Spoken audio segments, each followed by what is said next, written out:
নমস্কার বন্ধুরা, আজকে আমি তোমাদের ভেজিটেবিল দিয়ে চাউমিন বানিয়ে দেখাবো। চাউমিনটাকে প্রথমে আমি সেদ্ধ করে নিয়েছি, ফুটন্ত জলে লবণ আর একটু সাদা তেল দিয়ে ভালো করে সেদ্ধ করে নিয়েছি। খুব বেশি সেদ্ধ করলে আবার গলে যাবে, মিডিয়াম সেদ্ধ করেছি।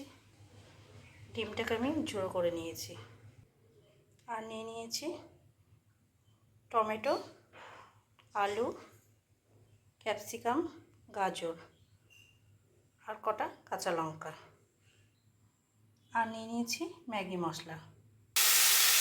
কড়াইয়ে দিয়ে নিয়েছি সাদা তেল, তারপরে আলু আর গাজরটাকে আগে ভেজে নেব। আলু আর গাজরটা আমার ভাজা হয়ে গেছে, এবার দিয়ে দিলাম কুচানো পেঁয়াজ আর ক্যাপসিকাম, একটু ভেজে নেব। এবার আমি দিয়ে নিলাম টমেটো, কুচি করে রাখা টমেটোটা আর 1 চিমটি চিনি। এবার আমি দিয়ে দিলাম গোটা কাঁচা লঙ্কা চিড়ে রাখা, আর দিয়ে দিলাম সেদ্ধ করা চাউমিন, আর দিয়ে দিলাম ঝুড়ো করে রাখা ডিম আর ম্যাগি মশলা। এবার ভালো করে নাড়িয়ে নেব। তো একদম রেডি আমার ভেজিটেবিল দিয়ে চাউমিন। বন্ধুরা, এই রেসিপিটা তোমরা বাড়িতে ট্রাই করো। চাউমিনের রেসিপি সকালে বাচ্চাদের টিফিনে দিতে পারো, সন্ধেবেলায়।